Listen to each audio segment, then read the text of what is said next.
So I'm going to tell this story. It's a really important story to ground what it means to have employees who are responsible and who do what's called task ownership. And this is actually a real story. It was a story that came out of a school. There's only one classroom in this entire school that was using our responsibility-based culture model. And this teacher knew that the priority that she had in bringing in this model was to learn how to transfer responsibility to her students, to own the tasks that were theirs to own in order to be personally responsible and fully engaged. So some of those tasks are things like managing their own relationships, managing their own productivity, engagement, plan for progress, their own skills mastery, those kinds of things. Just like you have cross-functional meetings in companies, they had classroom meetings to problem solve and to list, areas of concern and so on. And so in this classroom, the teacher had invited me to come and help her, to model to her, how does she do this transfer of responsibility? And it just so happens that the day that I attended this classroom meeting, that one of the 8th grade boys came in and said, I want to put something on the agenda that just happened this morning. And what had happened was that the school had adopted what's called a peace pledge. It's kind of like a pledge of allegiance. Only in this instance, they had to put their hands on their heart and say, I promise, I pledge to use my words and actions for peace. And he said, I don't have a problem with the pledge. I have a problem with the fact that the homeroom teacher, was harsh and pointed to us and said, if any of you don't do this pledge, you're going to get a detention, which is kind of ironic, right? And so his agenda item was, I don't want to be bullied by teachers in this school. And so he put that on his, to talk about during the meeting. So when it came up, the teacher looked at me and said, would you show me how you would do task ownership and, transfer of responsibility on this? And I said, okay. So I asked him, I said, first of all, what do you want regarding this agenda item? And what do you want regarding peace? Do you want peace in the school? And he said, well, yeah, I do. And I said, good. I said, do you want peace with that teacher that's bullying you? And he said, I do. And I said, good. And I said, then are you willing to look at where you're doing war? And he said, me? How am I doing war? I'm the one being bullied. And I said, that is true. And are you willing to look in case you find some places you're doing war? And he said, okay. And I said, do you ever say bad things about this teacher behind her back? And he said, well, yeah, I hate her. And I said, anything war-like about hate and gossip? And he said, well, yeah, and I said, okay. Do you ever try to go to her and work out your problems with her? And he says, well, no, we're all afraid of her. And I said, do you know that fear of a person is being in attack mode? And he said, no, I don't know that. What do you mean? And I said, if a dog comes running at you and it's barking at you and it's ferocious with you, if you get more afraid, will that dog get more hostile or less hostile? And he said, that dog will get more hostile. And I said, you're absolutely right. Why? He said, I don't know. I've never understood why that would happen. Never thought about it. And I said, the reason the dog gets more hostile is because when you're afraid of the dog knows you have it in a monster box. The dog knows that you are hostile toward it because you see it as enemy. And they're going to feel it as though you're an attack to them. So they're going to up their own attack back at you. So you're actually, by being afraid of your homeroom teacher, you're actually in a war mode with her. And he said, wow, I never knew that. And I said, well, of course you didn't, because nobody's taught you that. So now that you see the places you're doing war, what do you want to do now? And he said, well, I want to go to her and try to work it out, but I don't even know how to begin. I said, well, isn't it great that you guys have time in a group of 20 students and a teacher, and in this case, a consultant, all available to help you role play and brainstorm and come up with ways you're going to go to her with your intention for peace. And so what was really amazing, and this is going to happen to you in your workplace, when one person becomes responsible and that transfer occurs, other people automatically start becoming more responsible. So like other kids started to say, I'll go with you because I've been doing WAR and I didn't know I was doing WAR with her. And the teacher even came to me afterwards and said, I know you're doing school reform.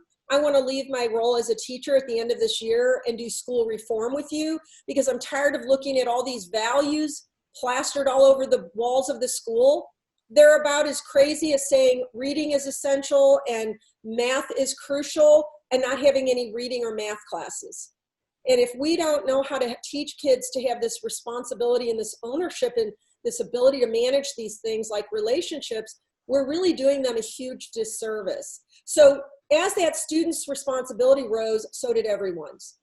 And what's also really important about this story, there's lots and lots of things you could take out of this story. Two other ones that I'll just say right now are, when you're transferring responsibility to employees, you have to become more Socratic. What do you want? What do you want regarding peace? Do you want peace with that teacher? Now what do you want to do? Did you know that this is this? It's all very much a questioning process more than an advising and counseling process. And also, it's such a great example of how you can take a really good tool, like a peace pledge or a communication tool, and you can plaster it on top of a faulty foundation that ruins that tool and its effectiveness. And I see that happening over and over again in businesses that are trying to change culture. They bring in all kinds of like, what almost feel like Band-Aids if you haven't corrected the underlying infection or problem that's going on. And, that's probably the main thing I want you to know by the end of this presentation, is how important it is to get all the roots out of the problems underneath a lack of responsibility and task ownership. No, I'm good. Okay, so a responsibility-based culture is one where you have buy-in from everyone at every level. And I want you guys to think about that. Most organizations think about leadership development as if it's developing the people that have the leadership titles in the company. And that's not what we mean by leadership development. We mean leadership development in everyone, in every role, at every age, with every level of experience. And that's why in that school, she knew that the responsibility-based culture required her to teach her children, her students, how to pick up responsibility for things. So everyone begins to work collaboratively. And that's because certain core needs are met within each person that we'll talk about in a little bit. But it allows people to embrace a common mission, a common purpose, to become inclusive, to become supportive rather than judgmental. So it doesn't mean that when you're taking away control, which I'm going to be talking about, it doesn't mean you come in with wishy-washy milquetoast and a lack of firmness. You actually have to have higher expectations of people, but they feel that you want them to love their life. They feel your positive intention toward them. And so I just want you to know that a responsibility-based culture is a more demanding and more fulfilling kind of culture to build, but it's not for the faint of heart. So when you do it well, your organization will thrive and you'll see a lot of rewards from it. So what causes people to not be personally responsible? What causes them to shut down and disengage? What causes them to cause more problems than solutions? The main thing that causes it is something that Adler coined the phrase for, which is inferiority complex. If you listen to people that are speaking on this today, like Brene Brown, they're calling it shame or unworthiness. He called it inferiority complex, but it's the same thing. So what happens is most of us present like we've got our act together. Like this woman looks pretty much, I'm okay, everything's fine, I've got it together. But what's really going on underneath the surface for many of us is that there's areas in our psyche, in our experience, in our thought processes that are very much focused toward, I'm not okay. And when they don't feel okay, and they don't feel certain, and they don't feel secure, and they don't feel good about themselves, what happens is they enter into uninterrupted struggles. So really what Adler was saying is, if you don't understand how to create psychological safety and encouraging and supportive conditions, people will be very likely to have activated inferiority complex. And when they do, these struggles are going to be showing up. Sometimes they're subtle and sometimes they're not. Sometimes they're internal struggles and sometimes they're external struggles, or both. So those internal struggles are things like addiction and obesity and anxiety and depression and disengagement. That's turned inward. And then the struggles that are external are all over the place. All you have to do is spend 2 minutes on social media and you'll see how much righteousness and win-lose is going on. All you have to do is look in almost every home, school, or business and see how much coercion and intimidation is used. And we're so used to it, we don't even see the subtler versions of it. We only see the really forceful versions of it, where it shows up in racism or ageism or sexism or all the isms. So all forms of misbehavior, all forms of discord come from this core of inferiority complex. So it really behooves us to learn how to deal with this. In Brene Brown's work, she's world famous, and people will come to her and ask her to come speak, and they still say to her, let's not talk about that shame stuff. It's a little dark and it makes people uncomfortable. And her response to that is, until we get this part, it's my number one platform. It was absolutely Adler's number one platform. It's our number one platform. How do we create conditions and conversations to diminish inferiority complex? Inferiority complex is triggered by fearful and limiting beliefs that we hold about one another. Blaming, criticizing, using control models. All of those things feed into the lack of psychological safety, the sense of activated inferiority complex. So the real question becomes, what causes inferiority complex, right? But half the time people are pretending this isn't going on.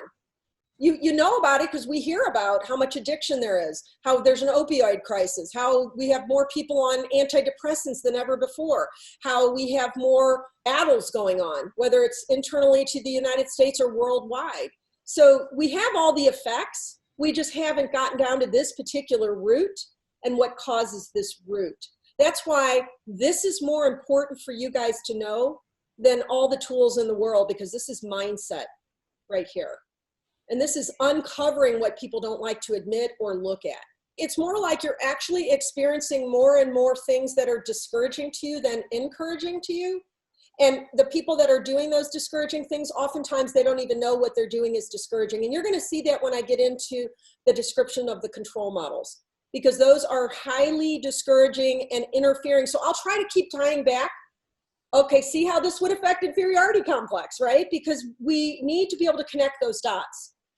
We need to be able to say, wow, the way we're doing this over here is causing this thing over here. And some of them don't look like they should be causing that, but they do.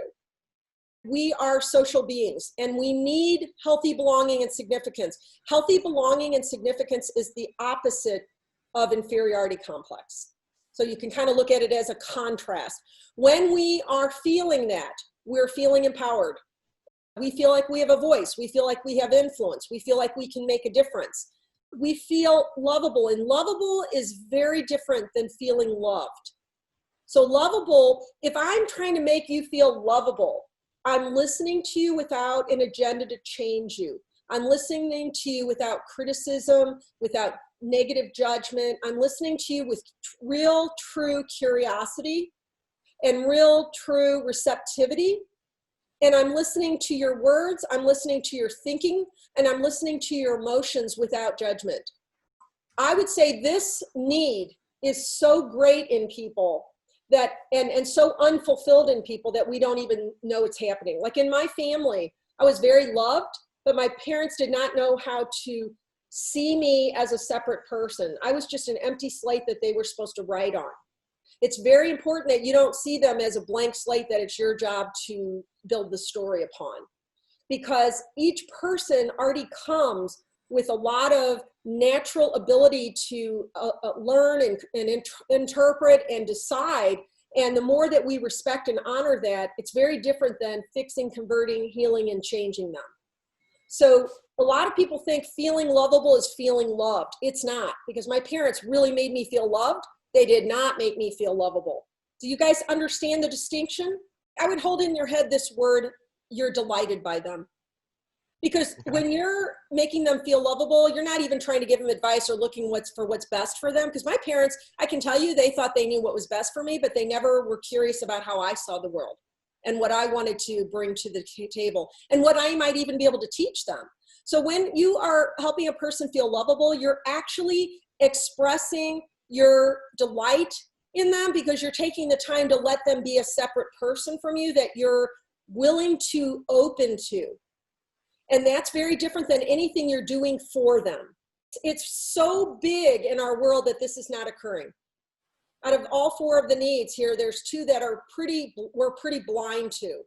And it doesn't take long to delight in somebody or be receptive to them. It really doesn't take a lot of time. But what's happened is we have such problems with our own inferiority complex that we don't make the space within ourselves to set a priority to be receptive to one another in a way that allows me to appreciate you and to actually be curious about you, which is a huge gift to another person. It cannot be faked. You can pretend you care, but if they don't feel that you're really receptive, they won't get what they need from it. So it's very important that we understand that.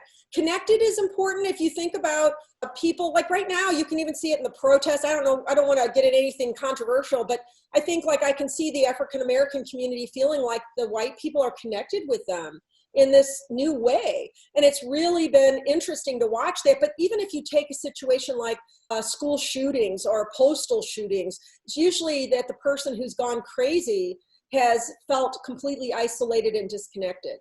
So it's going to happen to us in large and small ways, depending on how well this need is being fulfilled or neglected. This is the other one I was talking about that's hard for us to make sure is well fulfilled. And it's the need that people have to feel as though they can make contributions. So because we're so in inferiority complex, we don't even like asking people for things because it makes us feel very vulnerable. And yet we're robbing one another of opportunities to contribute. And so I remember one time when I took away using incentives and rewards, and this person was really angry. It was in a school, and he goes, well, how are we going to get the parents to come to the parent meetings? We have to feed them a steak dinner and offer them a raffle and everything. And I said, no, don't do that. Call them, have the teachers call them and say, hey, would you bring a quote to share during the meeting? Or would you bring a story of success of your student? Or would you bring a bottle of soda? You know, because we have this really deep-rooted need to be able to contribute. That's why people want to participate when there's a crisis, because there's room for them to be loving and caring and generous, and we rob each other of that. So this is a big problem in our workplaces, not understanding this. These 4 feelings feed the taming of the inferiority complex. So we're going to be talking a little bit in the next slides coming up later about how important it is for people to take turns leading group review sessions on what they're learning in the culture model. And so sometimes you're a follower and sometimes you're a leader. So when you're the leader, everybody in that group is encouraged to support that leader in a way that they feel contributing, they feel connected, they feel lovable, as if you're delighted in them taking over that process, right? So that's an example of creating leader-follower agility, but at the same time meeting these 4 core needs. Let's say that one of your employees is doing some really negative behavior and you use a tool called redirecting negative behavior on the situation that's occurring, or a really good effective communication tool with them, or something that resolves the negative behavior but does not rob them of their dignity and their sense of well-being. That's hard for people to imagine. Most people see a negative behavior and they think the only response is harshness, punishment, drawing something from them or bribing them. You know, they can't even imagine a solution to a negative behavior that doesn't involve any of those. And so there's tons of examples of where you would create conditions and conversations in which people would get new experiences of feeling empowered, lovable, connected, and contributing. When we did this originally in my family, we actively removed things from our parenting that would take these feelings away and built things in that would help people feel these 4 things. And that's what we do in corporations and in nonprofits and government, you know, projects. We help to bring in the tools and the conversations and the opportunities that strengthen these 4 core needs. And then while it's occurring, the conversation is saying, see how that's meeting the 4 core needs, and it starts to cement, wow, we're getting rid of the things that diminish these and we're bringing in the things that build these. And you'd be surprised how unconventional it can get and how amazing it can get once you start thinking this way. Another place we do this is when we teach mentoring, because in our mentoring, it's a non-negotiable requirement that everyone in an organization is mentored every month. But it's very different when you, the manager, mentors somebody and then they get to mentor you back. because it's not a I'm higher and smarter and wiser and you're lower and less intelligent. It's we're both helping each other be emotionally intelligent, and I get to contribute to you and you get to contribute to me. I get to appreciate you and you get to appreciate me.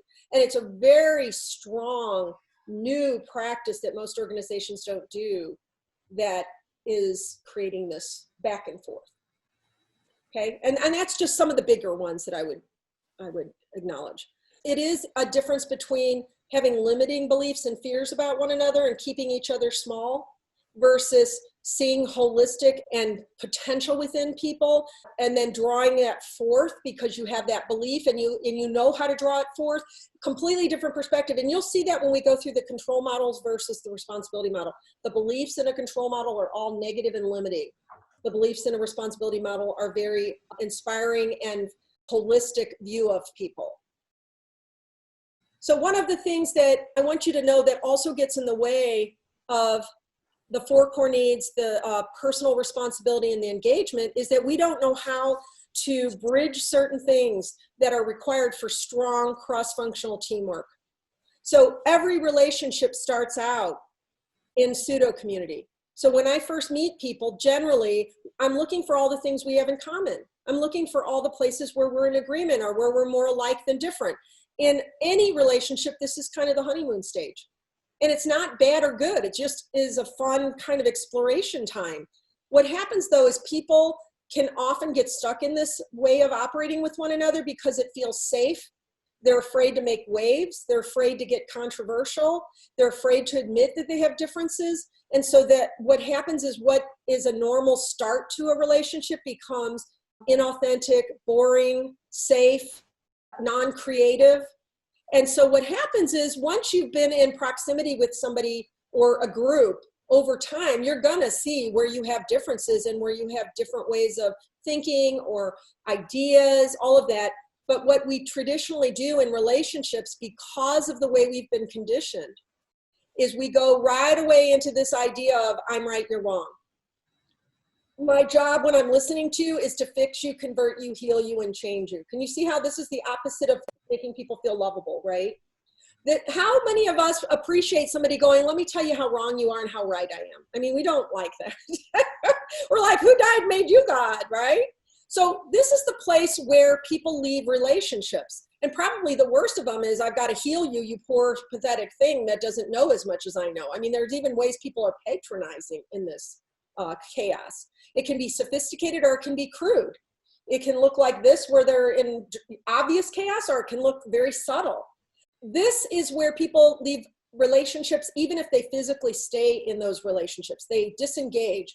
Maybe they stay in the job because they want the paycheck, but they're really not friendly, not feeling good about each other, and not being able to be in empowered, lovable, connected, and contributing with each other. So this was actually work from a man named M. Scott Peck, who wrote The Road Less Traveled and A Different Drummer and a number of other books. And this was his book on teamwork, A Different Drummer. And he said, we need to learn how to bypass chaos and go from being, that first honeymoon stage to a stage called empty. And empty sounds kind of bleak, but it is not intended to be bleak.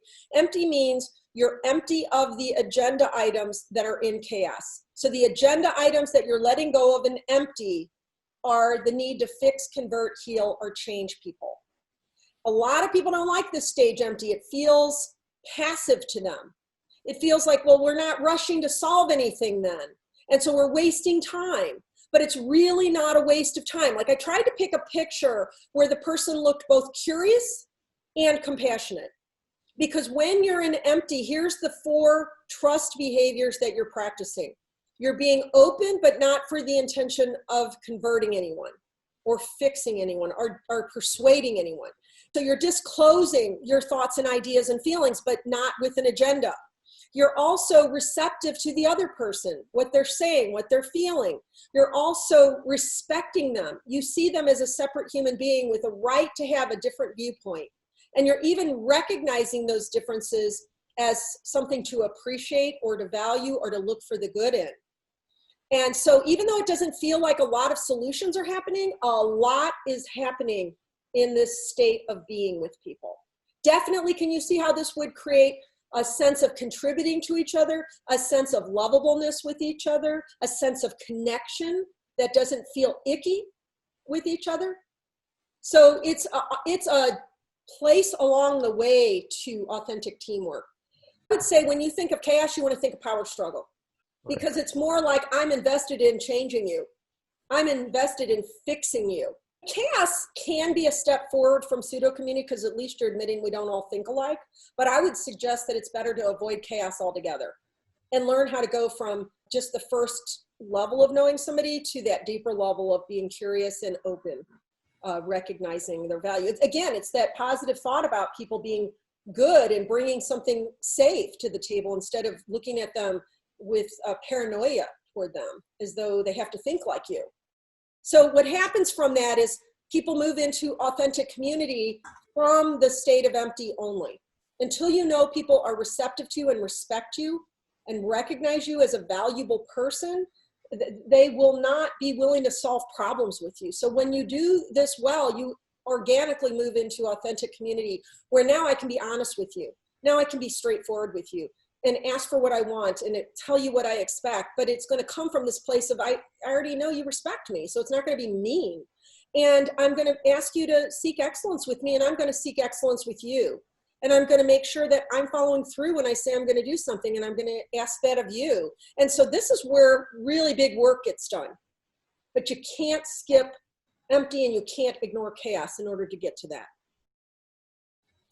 So this probably is one of the most important things that I want to share with you today, because I have a friend who is a former instructor and she was a former mayor. And when she saw what was going on with all the racism and the protesting and everything, she said, you need to go in and fix police departments.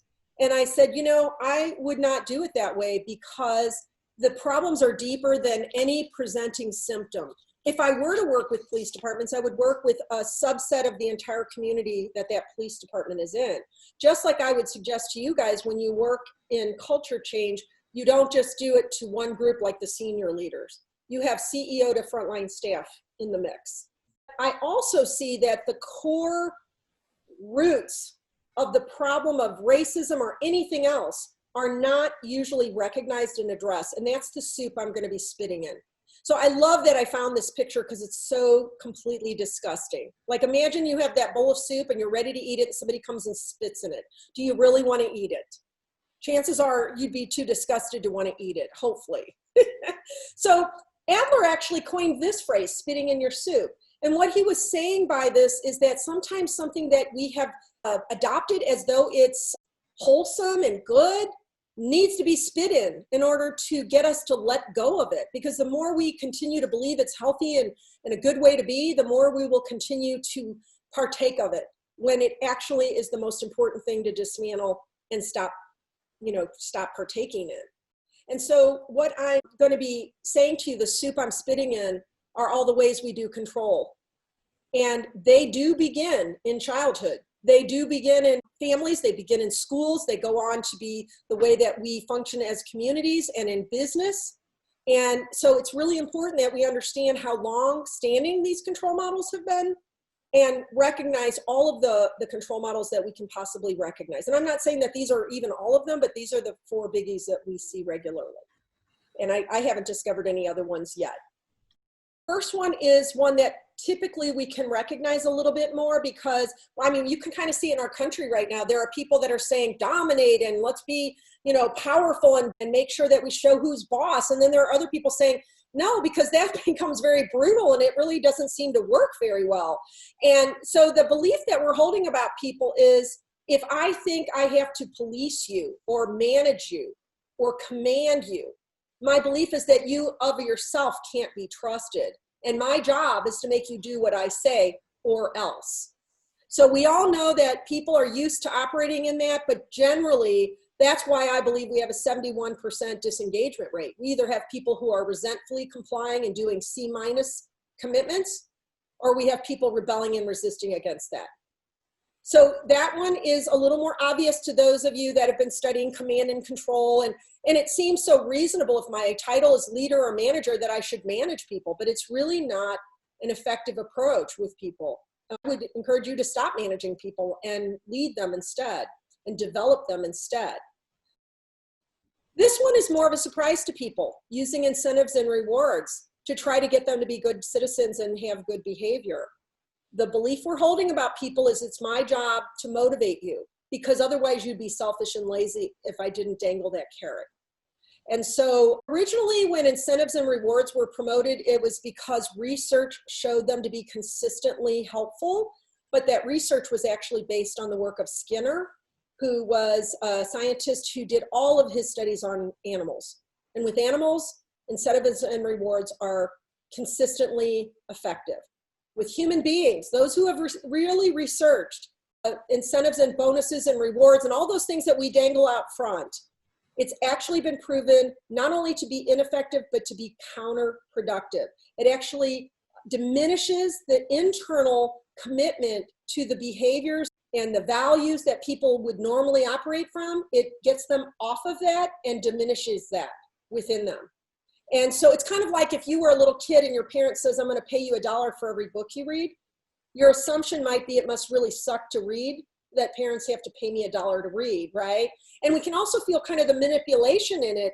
And what happens is people start becoming more selfish because of it. Typically, rewards are set up in a scarcity kind of a dynamic. So now we're all struggling and competing to get to the prize. And we might even run over and run past quality to get to the prize. And we will start saying, well, you gave me a $1,000 bonus last time. What are you going to give me now? And we start creating this monster of people that become more competitive and self-focused and less in service. Anybody not know that that was a control model? And you start judging them like, well, they're so, greedy and everything. And yet we don't see we've propagated it, right? Now, these two alone, I just want to speak on for a minute.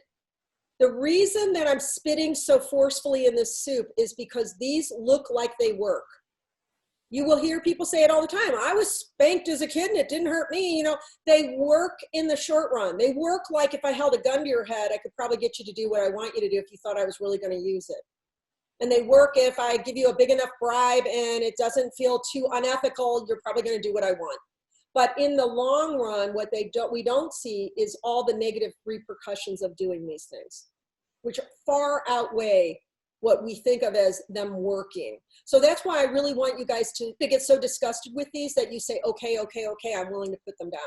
Because remember when that peace pledge was introduced? It was introduced through quadrant 1, which made it very ineffective, except for that it provided this learning opportunity, which was great. But it could have been really, another layer on the thing of nobody trusts me and I can't win and all of that. I'll tell you guys a quick little story that I think is brilliant that Alfie Kohn tells. He says there's these little middle school kids who are yelling all these nasty things to this old man in his apartment next to the middle school. Like he's out on his balcony and they're heckling him. Hey, you stinky old man, you old goat, I'm really being ignorant. And to their surprise, he comes out and says, hey, you guys are doing an awesome job. I'm going to give you all $1. So he hands them all each $1 and great job, and they're kind of shocked, like, what the heck is going on here? And he says to them, now, if you come back tomorrow, and you can even bring some of your friends if you want, I don't have any more dollars, but I have a little roll of quarters and I'm happy to pay you all a quarter. And they go, okay, it's not as good as $1, but we'll come back. So they come back and they start heckling and almost immediately comes out and says, oh my God, you guys are fantastic.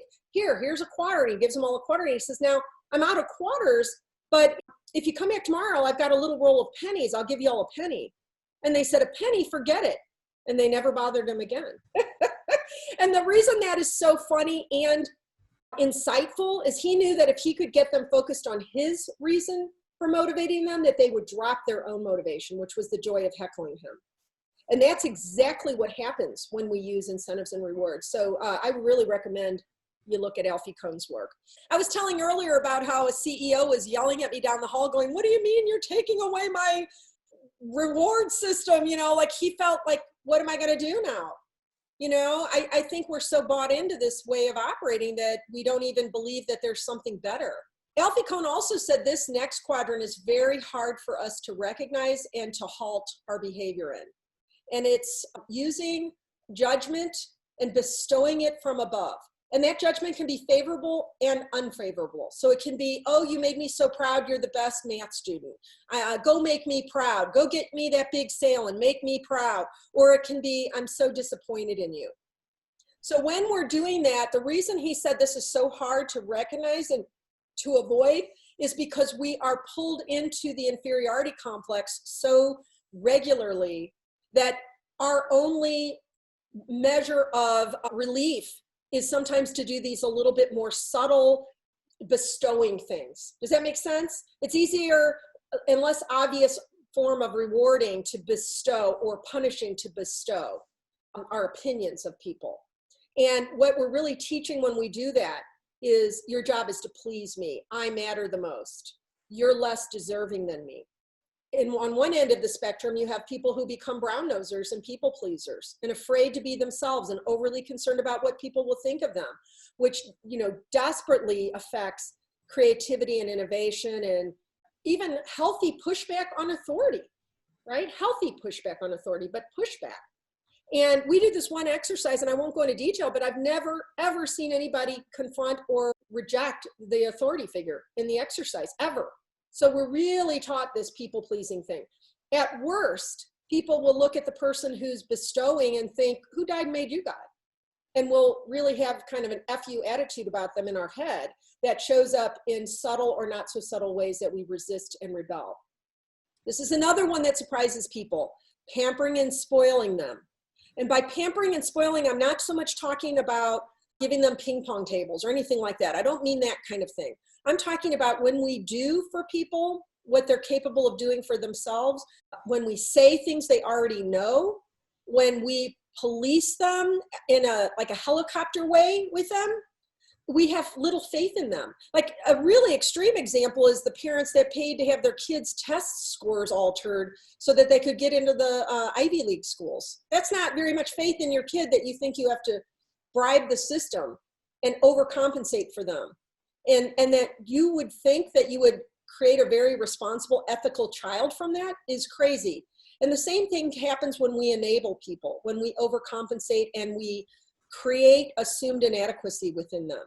I had a company that I was working with, they had about 25 employees, and we were talking about these control models, and I asked the employees, which of these control models is your manager most guilty of? And they all said pampering and spoiling, that he was constantly reminding and nagging and looking over their shoulder and treating them as if they didn't expect good things from them. And one of them even went over to the whiteboard and wrote the word slam because I kept saying, say less, ask more. Say less, ask more. So if most adults would have seen that 8th grade boy and said, oh, you're right, you're being bullied by a teacher, you poor thing, that's a misuse of power, we need to go and punish her. And that is not as helpful as what we did, which was help him to grow in being empowered and being lovable and being connected and being contributing. That was much more helpful than what we might have done if we would have thought, oh, you poor thing, we have to step in and rescue you. Do you guys see this? I mean, this, according to Adler, this was more harmful than using punishment, even physical punishment with people, because it weakens their sense of who they are. It disempowers them. And that's because all of these control models are extrinsic motivation. They're like puppet strings. The sooner you can avoid these on any age of a person, the better.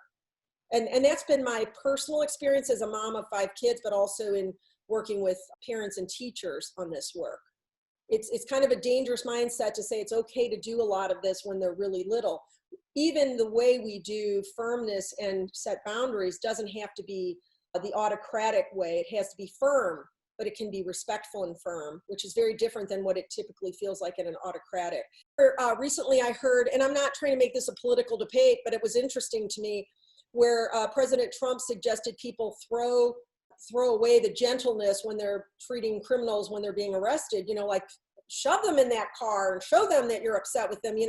In our model, we teach that if you're pulling on the arms of the person taken to the cop car and you're shoving them in and you're clearly trying to punish them in your attitude, what are they going to be thinking in comparison if you firmly take them to the car and you firmly and respectfully make sure they get in that car safely? In one instance, they're going to be thinking, those pigs, they don't care about me. Nobody cares about me. In another instant, they're more likely to think, oh my God, why did I drink and get in the car and drive? Or they're going to be thinking more about how they got themselves into this mess. So even from a perspective of having to be firm, there's an intention with which we do it that is control oriented, and there's an intention which is responsibility based. So I just want you to hear through that, because it can be a slippery slope otherwise. So Einstein said this, and it applies to lots of things, but he said we can't solve our problems with the same thinking we used when we created those problems. And the thinking that I'm referring to by using this quote right here is the thinking that it's okay to use the control models. That's the thinking that most people do not want to challenge. It's kind of like a sacred cow. It's easy to say, I don't believe in this level of control, like police brutality, for example, but I don't want to look at it in my home with my kids or in the way that we do things in our workplace, because the control models are kind of our sacred cows. So I just really want you to consider that we can't solve our problems when we hold on to those control models.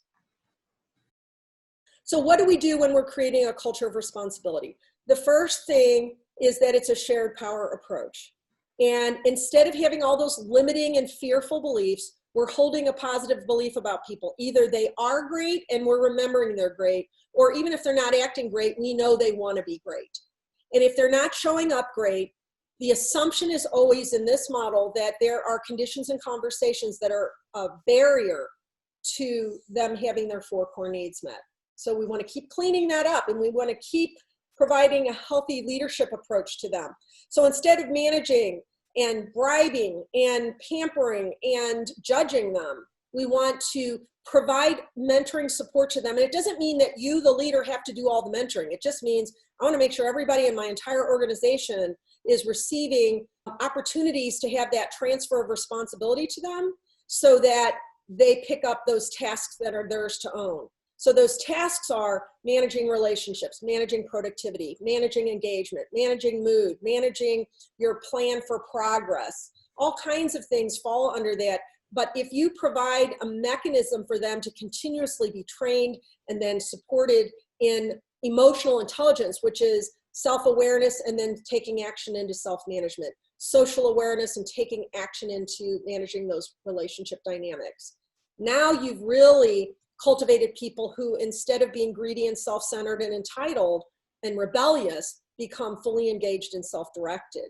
Because until we give up the control models, we will not pick up the model that creates intrinsic motivation. And we have a whole big program on what are the intrinsic motivators and how do we develop those. But we can't even get people to really pay attention to that if they're super attached to the control models. Setting aside a time specific to working on these skills brings that clarity, needed clarity to the team. First off, I get a chance to be seen and be heard by someone directly. In my mentoring sessions, I feel important and I feel listened to. I also love the fact that I'm able to practice the tools that we learn in our sessions one-on-one, so that I can then take it back to the actual scenario that's happening and practice it live in real life. I think from the mentoring sessions, I get the fact that Kristen is interested and she's my boss. So it's directly related to just me being able to trust her. And so in my mentoring sessions, I definitely get that support. Like if I feel like I'm not being engaged or I'm not feeling engaged, that I have the tools and the help and the leadership to help me get back on track. Well, when I'm being mentored, I feel like that it's a validation of the things I'm seeing, and I have the ability to talk about the people I'm mentoring while I'm being mentored. I get an opportunity to kind of talk about my fears and how I can develop as a person. Nice. It's really nice to get the mentoring because it's one-on-one. I can read a lot. You can read any book or get any information, but actually applying it to my specific instant situation is different. Having the one-on-one time very, very much helps with that. I shared this quote with you because it's one of my favorite new quotes that is such a truism. We have a problem with change blindness, which does not mean that we're not exposed to new facts. Like there's tons and tons of articles right now and books and everything and examples of people shifting to these more evolved states within culture. But there are a lot of people that even though they have those new facts, they don't really want to go out of their way to really take the time and to learn something new. Either they are just convinced that it's too scary, or they're convinced that it's not valuable or relevant enough. I don't know the reason, but it is a certain amount of work we have to do in order to learn something new. Like, I just became a vegan and I'm doing all these classes online and everything to learn how to do veganism healthy, and to get good at it. So I'm going out of my way. And the same is true for anything that we do that's an evolution. The bigger problem that I see is in this second statement. We're afraid to question that what we've been thinking and doing could be out of date, especially those control models. We're so identified with those control models. Many, many people are identified with those control models. And they almost feel like it's a loss of their identity to just look at it as it's time to update them. Just like we wouldn't be ashamed if we updated our phones. So I see that for me, I only want to work with leaders that have a strong, positive ego. Because a strong, positive ego is a person that's not threatened by change, that is not threatened by creating more powerful employees and helping more people become leaders. A person who's very insecure and very mired in the inferiority complex would find it difficult to shift their mind around some of these things. So in a responsibility-based framework, these are some of the building blocks of that framework. So I've already mentioned emotional intelligence and how important it is to have practical applications of it. I've already mentioned intrinsic motivation. I wish I had time to go into more depth about personal responsibility, but that is, there's certainly very important concepts and tools that we teach to even recognize when a person is in a state of personal responsibility or in a state of irresponsibility. And what are the symptoms of that? What are the beliefs that are occurring in that? But it's a super high priority. It's also important that in this model, everybody receives the same skills. And there are some leaders that are not used to thinking of it that way. They kind of act like, well, how could we ever afford the time and money for that? That's like saying we can't all afford to have a cell phone or a desktop computer. It's ridiculous. It would hold us back to have that mindset. And yet there's that kind of mindset about this sort of culture system, like as if it's only for a select few. And it really makes the people on the front line feel like, oh, I'm not one of the keepers of the knowledge. So in our model, because we use technology and digital platforms and everything, everybody can get the skills and they can get them consistently. And it's important that they do, and that everybody participates in both leader-follower dynamics within that. I want to talk a little bit about some values that build the trustworthiness, but really trustworthiness being the foundation means that when I look around in my workplace, if I don't have a 10 with everybody, not meaning we're best friends, but that we have nothing unresolved. So if I look and I think, oh my gosh, I'm not at a 10, I'm at a 7 or an 8, I would go and I would work through that issue, because that's how important trustworthiness and relationships are to my success and the success of the business. So it's different than saying profit matters more than anything. It's people and trust between people that matters more than anything. And social interest, just to tell you what that is, I think it's sorely missing in our world and in our workplaces. And social interest is where we are highly sensitized to the consequences we cause other people. But what we do in our society is we focus on the consequences that could happen to us, and the heck with the consequences we're causing other people. So the way that I see that happen is, I remember one time being at a grocery store and a little 5-year-old said to his mom, why can't we park in this parking spot right by the front of the store? And she said, do you see that $500 on the sign? A cop will give us a ticket and we'll have to pay $500, right? So she's focusing on the consequences that could happen to him or to her. What she could have said was, hey, honey, this is such a cool community. We are so committed to making everybody have a good experience going to the store that we save these spots for people that can't walk. And so what I saw one time, and I have a video of it, is a social experiment where they took handicap signs and they put pictures of handicapped people and a little message that said, thank you so much for saving this space for someone like me. And then they videotaped, and they saw that every person that would pull into that spot that was not handicapped would see that sign and they'd pull back out and park elsewhere. And as soon as they took that sign down, people would go and park there again, because they had disconnected from the consequence they're causing a handicapped person. and they only saw what it might do to them, and they were willing to take that risk, which is a very dangerous game that we play when we ignore social interest. So I hope that gives you just a little bit of an idea of what I'm talking about. So everything inherent in a purpose is, what am I committed to causing? I'm committed to causing that you love your life. I'm committed to causing consequences that help you become empowered, lovable, connected, and contributing. It's hard to measure the efficiency that we've gained from having a common set of tools, but I know that it's saving us time in meetings, troubleshooting issues quicker. I really think it's super important that everyone's included in there, and the process and the teachings, mentoring sessions. We can prompt each other for gaps. If we start to go along a tool and somebody says, oh, will you do it this way, or you forgot that piece, or that was perfect, and we can support each other. And there's no secrets at all. It's all out there. There's nobody that's the keeper of the knowledge, or you don't have to get to the next level. Everybody's included. It's more equal that way. If everybody knows what we're working on doing, then they understand that we're trying to improve them, number one. And not only that, they understand when I say something, there's a framework and a language that I can use that we have a common understanding of. So now I want to get into the implementation of this. It's very important that people that are going to switch to this kind of culture know how to do it, and know how to do it systemically, and know how to do it thoroughly, and to do it in a scaled manner. Just like you guys who are doing scaled agile know that you need a system and an implementation framework to do that. In ours, step one is making sure the CEO and senior team are supporting the transformation process. That means that they understand we're transforming from the control models into this, and that they're saying yes to that and all that it entails. And it means that you're measuring certain things to determine your starting point, and then measure along the way to progression. So in our world, that means that you guys took the exploration survey. It gave you a read on what practices am I doing, and I will provide you with a report and what your next steps should be in terms of your priorities, whether it's with us or not, just in your own work.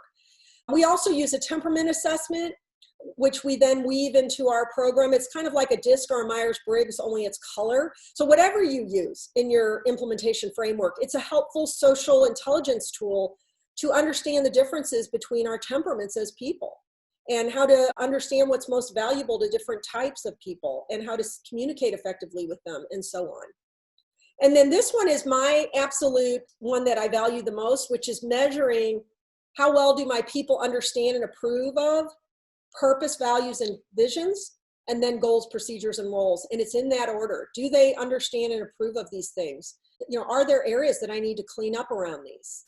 And do I have all of those in place? And then also, there's multiple ways that we measure trust, and multiple ways that we measure engagement. And then we come back and remeasure trust and engagement every 6 months, because there are certain gaps that will show up, and we'll be working to close those gaps, and we'll be working on the ones that are highest problem first. And as those get cleaned up, others move up to the top until we just continually get that measurable continuous improvement. And even though the survey results are not directly return on investment, their improvement has a history of leading to financial improvements, not only with our work, but also the people that set this survey forward. We also have clients choose a return on investment target. One of your top 5 priorities is turnover. So like if that was one of the areas where we were going to help with a return on investment target, I would want to know, how much turnover do you have? Let's say it's 38% and it's costing you $4 million a year. I would want you to know what it's costing you now, and what is the target that we want to move you toward. Maybe it's going from 38% to 25%, and that will save you X amount of dollars. And that way you can see how we use a project to actually accomplish that goal. And then you can even say, hey, we invested this much in our culture transformation, and we got this back on the back end because we set a return on investment target and got an outcome while we were in the process of learning this stuff. My name's Lisa Meyer, and I managed about 1,000 people in 300 locations. And for those of you that are in healthcare, everything's always about productivity. How many patients can you see? How many patients can you treat? How fast can you do it? How quickly can you get them well? And we slipped into really the control-based. All we talked about was productivity. How can we get your productivity up? If your productivity's not up, we're going to write you up. We're going to terminate you. And it wasn't really the culture that we wanted to have with our team. So As I grew the regional team and got their skill sets up, we decided to do a pilot project with 15 of our facilities. And we really focused on how can you as a team meet your productivity goals, because the ultimate goal was to see more patients. It wasn't about profit that was going to sell it to the therapist that were working with the patients. So we started working with Judy on some of the different modules and training the teams on how to take that responsibility themselves. And they came up with some really great ideas on how to improve productivity without us putting the hammer down saying, well, you're not productive enough, so we're going to write you up. And it really became a great thing for our organization, because we were able to get that group of therapists much more engaged, which helped our patient care, which helped our customer satisfaction. And really we started to see those results when we ended our project. The next step is to make sure that all the senior team members are on the bus. So even though we have a structure, it's important that all the senior teams agree with the pace and the timing and the participation and all those things that are more particular to the organization. Our game plan that we bring to the table has multi-pieces to it. It has setting that return on investment target, doing the kickoff, sketching the plan, doing the different assessments, doing a variety of things around training and mentoring, a variety of things around integrating values and sustaining change. But within that plan, we can flex it to fit what the unique needs are of your organization. These are the things that are comprehensive to an implementation process: assessments, mentoring, culture integration consulting, onboarding. How do you prepare internal subject matter experts on the culture so that eventually your organization is completely self-sufficient in maintaining the system? And how do you get them to go through these various training processes throughout? The next one is, and there's lots of subcategories to 4 and 3, but I just at the surface, it's making sure that the managers and supervisors, so now all of the people in the mid-levels are recognizing, oh my gosh, we're focused on this foundation of trustworthiness. We're focused on helping people have this task ownership and become self-directed. And they're going to be shifting out of those control models. So they have to have a certain level of buy-in, because they're the ones that have been most frequently using the control models. So they have to be won over and really understand what they're shifting out of and into. And that then follows that you create a culture that is based on your values and on your purpose, and the values that build trust. And there's a really good book on this if you guys have not read it. It's an older book, but it's still a really good book. And it's called Delivering Happiness by Tony Hsieh. It's Hsieh, but he is the former CEO of Zappos. And it shows how they, on a very practical level, integrated their values into their culture and into their operations. So the values that build trust are these. And I wanted you to just see, in addition to an organization's core values, it's always a stand for these values in addition to the core values. How do we create an environment where this is consistently happening and we're consistently assessing whether that's happening? If I had a relationship issue with somebody, or if I was mentoring you in a relationship issue, and let's say I said, yeah, I have a relationship that's a 7, I would say, which of these are you falling down on? We put box X's in those boxes. And which one of these things is the other person falling down on? And now let's just pick one of those and apply a tool and take it forward to moving you in the direction of resolution. That's kind of how it works to work on these values that build trust. They become very practical experiences in the environment. We get very specific information on how to show up as trustworthy. Because if we don't have the same definition, then we can't get anything done. So it really, really helps to all be speaking the same thing. And we go over those 8 values that build trust. I talked to somebody today and said, oh, that was so nice. He was so straightforward in disclosing. And it gives everybody, hopefully, a sense of what trustworthiness really means. I don't just accept that, oh, that's just the way this person is, or that's just the relationship, or we just don't get along well. Because I know the 8 values that build trust, I know what symptom is being shown, and I know what the treatment is to address it. They might be acting that way because I'm not showing up in some way, or they might not know that I want something for more trust. So having that spelled out gives a lot more distinct actions that I can take to build it up again. So I do know immediately when it's not working, and I see it everywhere now, and I can make it better. Then you want to give everyone opportunities to operate in a cross-functional team. And so what's important about that is that, like, one of the ways we do that is through the best practice flip training. It's a best practice that comes out of education that says that when you expose people to content in multiple ways and in different ways and repeatedly, it's more likely to become relevant to them and memorable to them. So in our situation of flip training, first people receive content that's on individual online training, and then it's reviewed in mentoring sessions initially and also ongoing. And then it's reviewed and discussed and practiced and adopted in group review sessions that are led by employees. And then it's integrated into the systems of the business. So let's say you all learn some tools around gossip, why we gossip and what to do instead. And then you practice those in your mentoring session, and then you go over them in your group review and you decide whether you're going to adopt this particular set of practices. And then it's integrated into the way that it's brought around every month or used when people are newly hired and things like that. And that's what causes it to stick and become the new norm.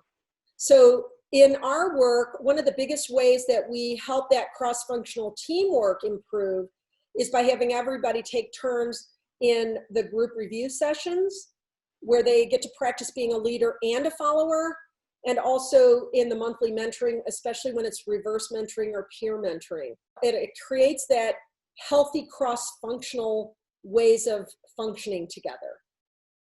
And then the last result that comes out of this is the vision for this work, is how do you get these cross-functional teams to quickly and effectively and efficiently redesign systems, processes, and structures? This might as well say agile. Because when you have effective cross-functional teams that can do that fast, iterative, simultaneous kind of building, that's the ideal scenario. Right now, we have a customer who's an IT healthcare organization, and they are literally having to create solutions on the fly because of COVID.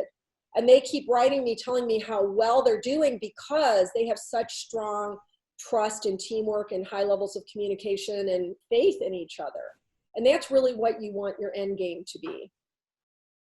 To integrate the new behaviors into the organization, the most important one, after somebody's been through all the training and while the company is doing all of the integration of the concepts and making sure that they're continuing and everything, monthly mentoring is the glue that continues to hold it all together.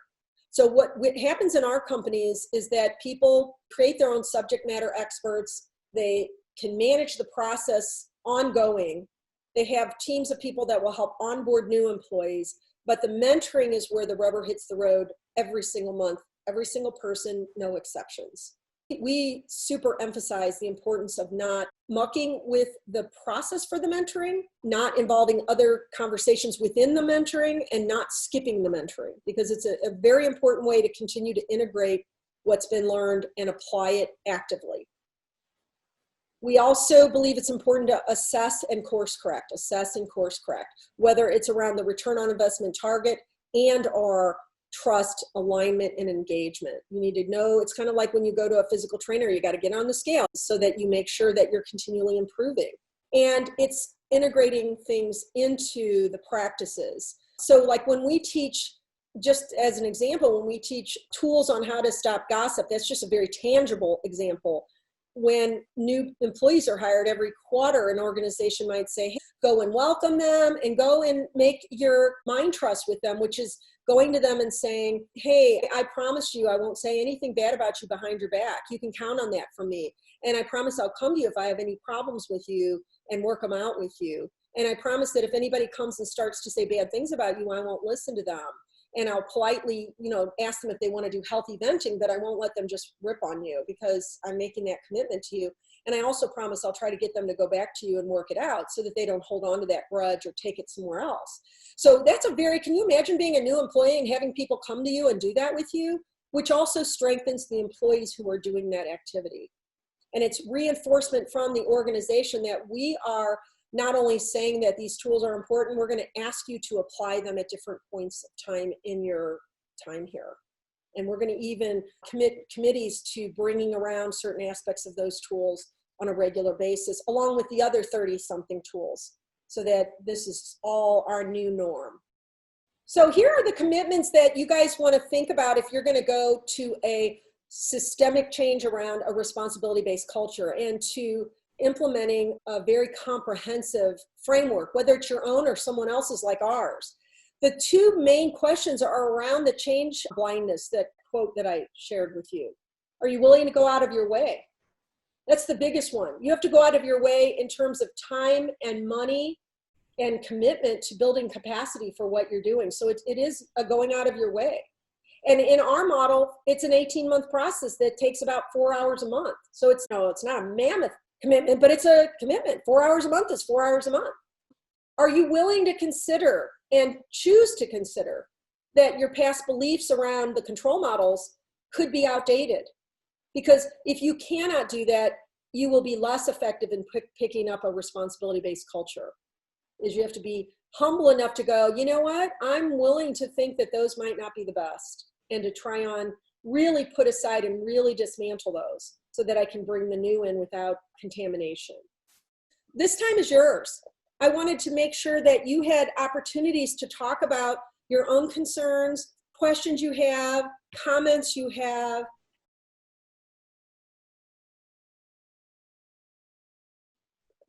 I have a question. I was wondering, when we talk about the flipped training, the first step is said individual, right? Yes. I'm curious to know why individual and not group, for example. Let's say, Enrique, that this month is on why we gossip and what to do instead. And I just told you that mind trust tool. And then there's also a tool called healthy venting. When you're learning about that for the first time and in your workbook, it's saying, Enrique, could you really go to everyone in your workplace and promise them that you won't say bad things about them behind your back? You might want to say yes if you were in front of other people, but in the privacy of your own office, you might say, heck no, that's how I connect with people. That's how I love ripping on Ron Howard, right? And so you get to be honest with yourself. And it might even be that you go, man, I could easily do that first one, but that second one about going to people when I have a problem with them, I could never do that with my boss. What if I get fired, right? So it's important that you learn it without the influence of others first, because it allows you to be personally reflective about it. Even at the end of each online individual module, we do a survey that asks questions around, do you understand what you're learning? Do you see relevance in what you're learning? How would you apply what you're learning? Would you want to apply what you're learning? Because those are reflective questions that then involve a Lifework systems person. So sometimes when people say, well, I don't understand this, or, well, I think I could do this, but I don't understand that, or I don't see the relevance of this or that, they're already engaging in that process.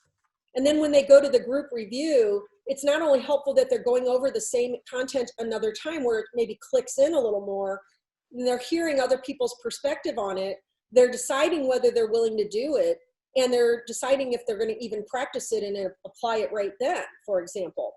And even the person who's leading the group session, they're being prepared prior to that group session so that they know, both through a video and then through our guidance and then our oversight, to make sure that there's a cohesion in the messaging and a cohesion in the application. So that example of the mind trust, for example, about 50% of the time, a group of people cannot commit to doing all 4 of those steps right away. And maybe what it'll come down to is, would you be willing to revisit this 6 months down the road when you've learned more skills and tools so that you would feel confident making this full commitment? Or how about just committing to the parts you can right now, and we'll revisit it later when you feel more security as a group, more skillful. Do you see how you kind of need both? Because otherwise it's too much too fast. That makes sense? Yes, thank you, yes. Okay. Anybody else? I have a question, Judy. When we try to get you engaged before, it was at whole organizational level. Can we focus on, like, just say my line of business and be effective, or does it have to include the CEO? It does not have to include the CEO, as long as you have the CEO understanding what you're transforming from into, and that we have certain questions that he knows he's making commitments not to interfere or subdivert you. Because that's very important, that they're not going to come in and undo what you're trying to accomplish, or that they're going to defund it because they don't understand the value or relevance to you. We do have companies that do that, Ron, where a certain set of departments are involved, but the CEO hasn't bought in. But they fund it, and they even recommend it to departments when something's going on, but they don't even know what they're doing over there. They just know they're getting results, and they're not in any way in the way. About right. I have 100, if you include all my partners, like 150 people underneath me.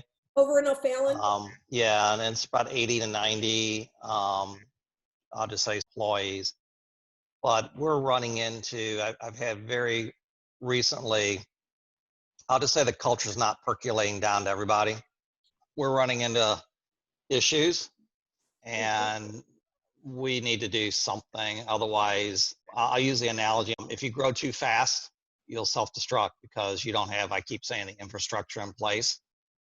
And I'm not convinced that we even here locally have the infrastructure in place to be self-sustaining to grow talent up. We've got some very good managers, but we're struggling in this empowering of growing the talent. Some people it's hitting and some are not. Well, and mostly what happens in organizations where you have really good managers is they become overburdened. It becomes the 20-80 dynamic where 20% of the people are carrying the load for the whole. And you really want them to know how to create leadership in their direct reports because it makes their job actually easier. But I would say in your organization, because of the size of it, I would do a scaled in version of the culture implementation. I wouldn't try to necessarily, you can, but I wouldn't try to necessarily fund and have everyone participate at the outset. I would create your internal subject matter experts, but what you really want to avoid is taking a top layer of your organization and only involving them. No matter what group you start with, you want it to scale between CEO or whatever highest level, maybe it's your title, all the way down to frontline staff. I'm coming into a new organization that's been around 75 years with some embedded practices, senior leadership team who's not really trusted, very top-down culture, and I'm a change agent brought in by the board to take the organization another level. And my belief is it starts with the culture. You know, it's an inside-out transformation. We're in the process of setting our strategy, our vision, our direction, but we're not going to get there as quickly if we don't have this kind of culture. And it's I guess my questions are around where to start. I've been doing this more intuitively and patching things together as opposed to having a complete system. The last time I did something like this, we sort of created our own, but I'm getting resistance in particular from a very high performing COO who doesn't want to let go of the reins and empower people and delegate and mentor. My question is just really where to start. Where's the best place to start? So a couple of things come to mind as you're talking about this. When you're saying I have these older leaders who, you know, are kind of old school, that's why it's very important that they are mingling with through the process, those that are willing at all, mingling through this process with people at all levels. Because if you sort of liken them to the police departments that are being defunded right now, it's not helpful to just focus on one group as being part of the soup.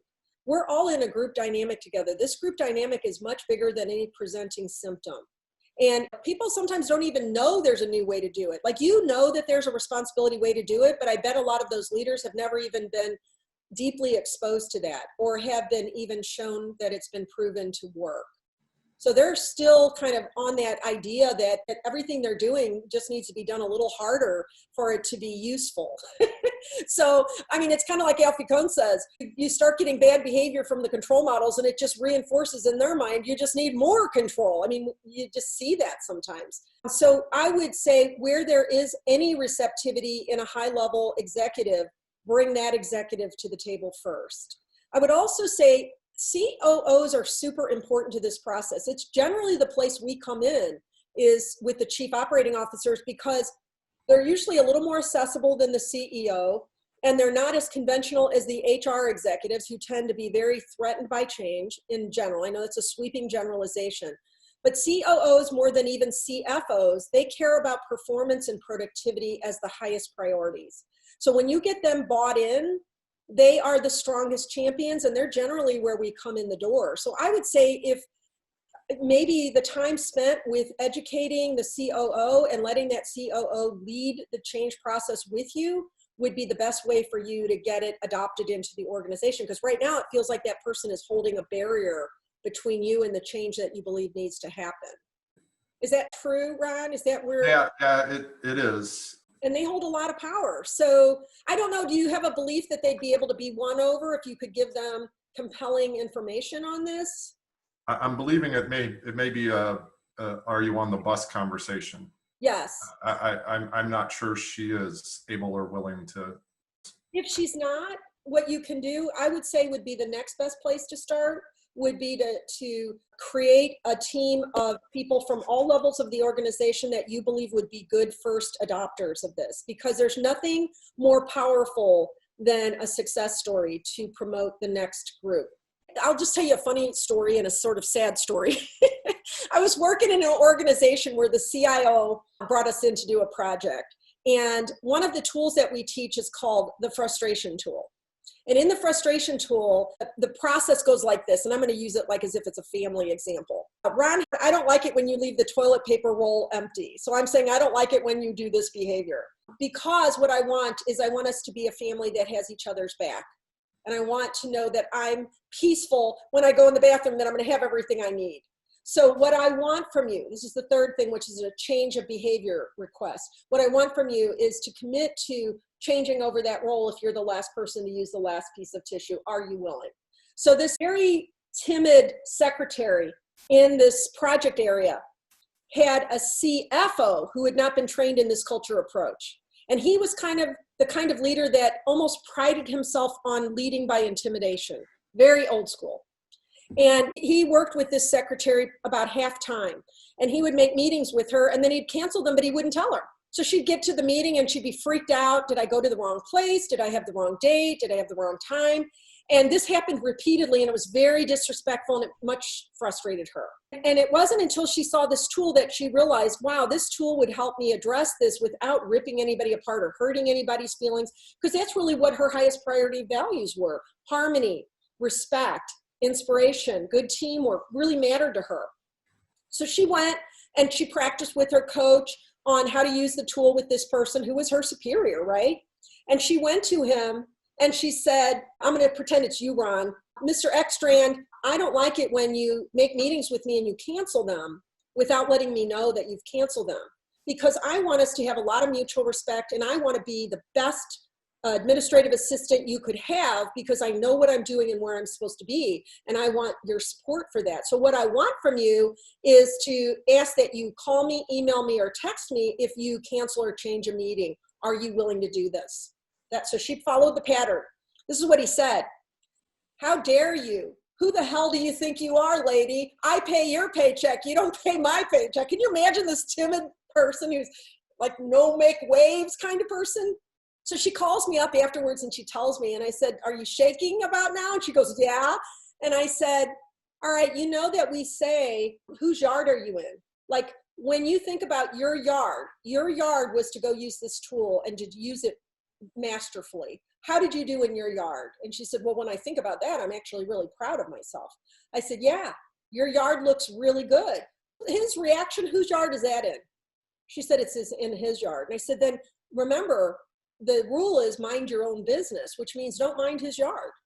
That's not your business. You did everything you could, and you knew you did something that was respectful to both of you.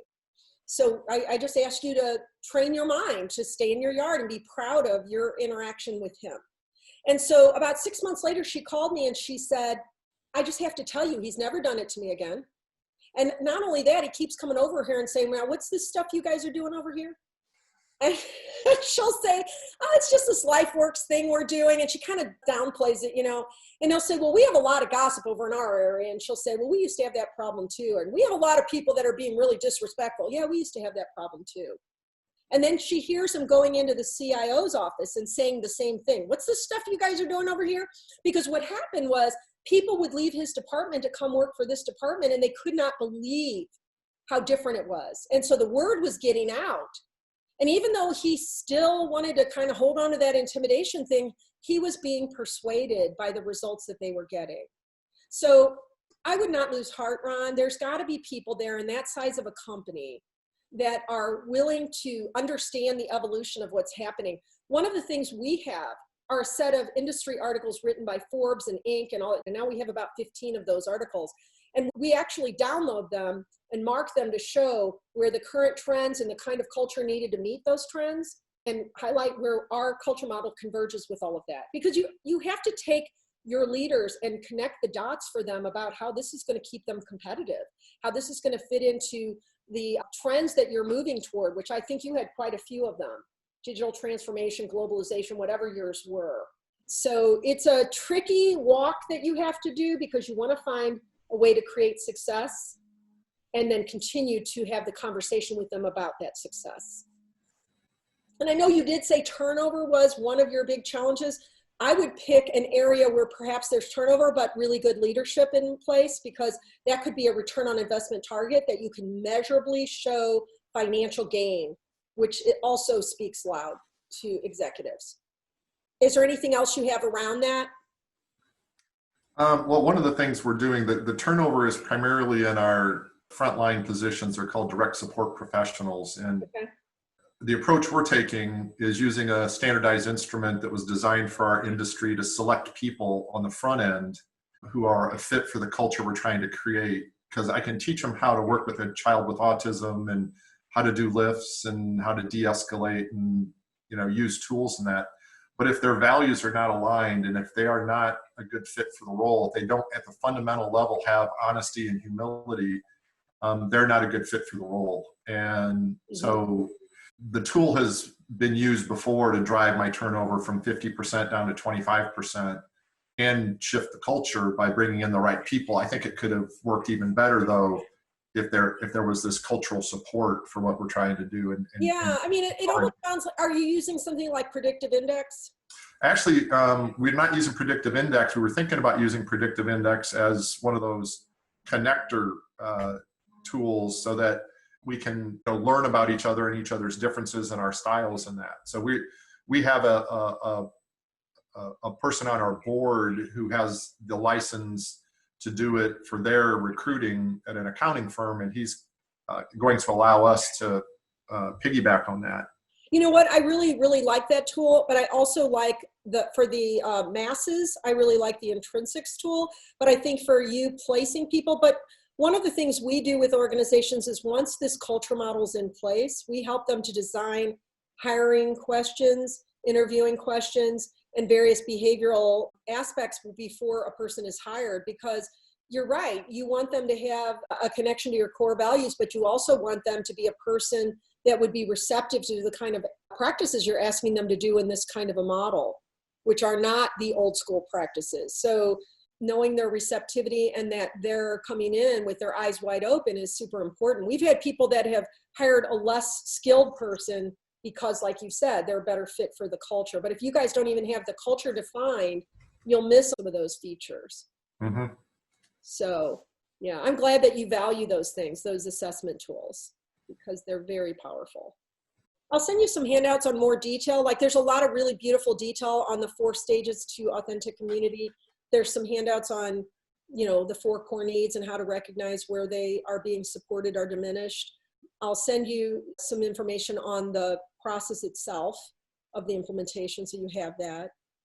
I really, really appreciate you guys. And if you have questions for me offline, please ask them.